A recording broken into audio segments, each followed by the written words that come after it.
Hey, Vicky Midwood here, talking anxiety and exams. Yes, it's that time of year again, and I usually do pop up at this time of year to talk about this stuff because it's something that is not going to go away. As part of society, the world that we live in at the moment, we know that schools and universities, etc., use exams to help them to ascertain whether you actually understand what you have learned and are going to be able to go out and implement it. Now, I know that for a lot of people, getting a specific grade is the most important thing, front and centre of mind for them, because they recognise that potentially getting a higher grade may land them a better job. Now, that's questionable in today's world with AI and the whole way that the working world that we live in globally is changing. But for right now, that is how it stands. Probably for the next few years anyway. So it makes sense that you're going to be worried about the outcome. And this is the problem, because anxiety stems from the thoughts that we think about the stuff that hasn't even happened yet. And as humans, we want to know what something is going to be. We want to know the outcome before we even do it, don't we? And we also know on a knowing level that 99.9% of the time, we don't get that. Okay, until you've done something once for the very first time, you don't actually know what the outcome is. And then even if you have done something once and you've got a specific outcome, it does not necessarily mean that that is going to be the exact same outcome you'll get the next time that you do it. However, your brain will go back to the past and it will predict that that is what will happen. And when that doesn't happen, it creates a feeling of anxiety, of stress, of feeling unsafe, etc.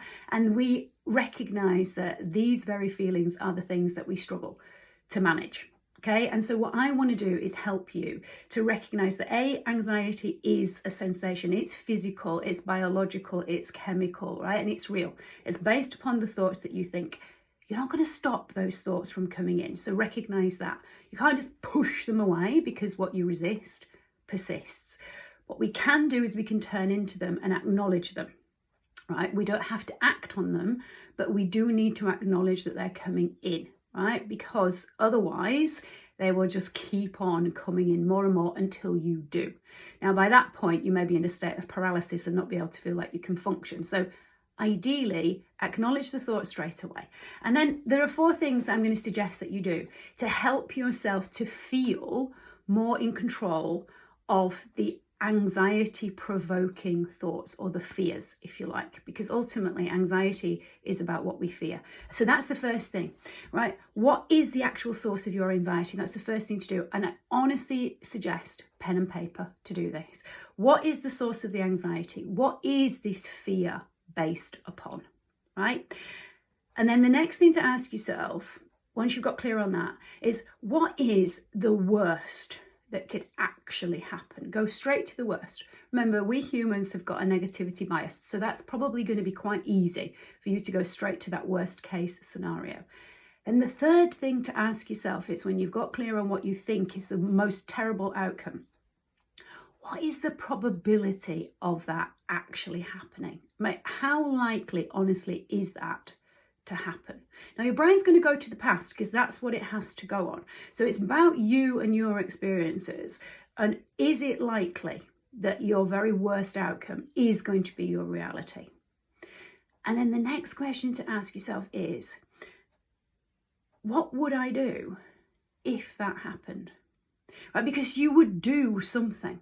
Right? We wouldn't just go, oh, well, that's in there, I'm just going to give up. What you would do is you would think about, okay, what would be the action steps that I took if my worst case scenario did happen? So let's use exams as an example, right? Let's just say that the fear is that I'm going to go blank in an exam and I'm not going to be able to answer any of the questions, right?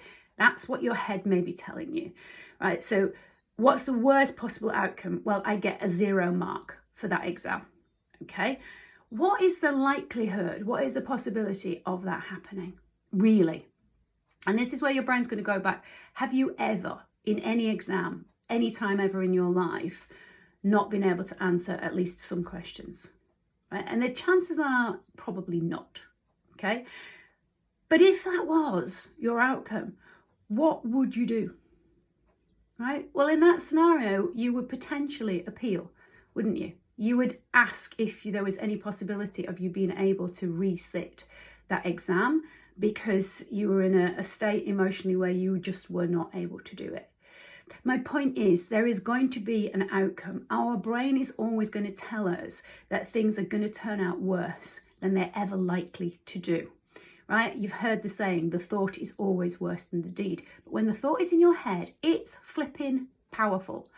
When you get it down on paper and you start to get some clarity around what the actual fear is, what the worst case scenario is, what is the likelihood of that worst case scenario actually being your reality, and then what would you do about it? You're going to dissipate, hopefully, the intensity of those feelings, which should allow you then to move forward and do what it is that you need to do. Do your revision, stay on top of your self-care so that your brain is working well, so that you're physically not in discomfort because you've been sitting for too long with your head down. Recognizing that you need to prioritize your sleep as well as getting some movement in so that you're really working with your body and with your brain so that it can retain the information.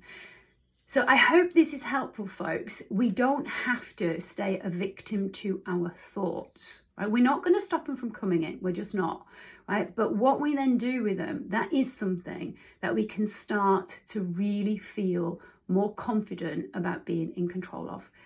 I hope this is helpful. And if anybody does want to have a word with me, just a conversation about what is going on with you in terms of anxiety, where your head is taking you, then absolutely get in touch. Just leave me a comment or send me a private message and I will definitely have a conversation with you on this stuff.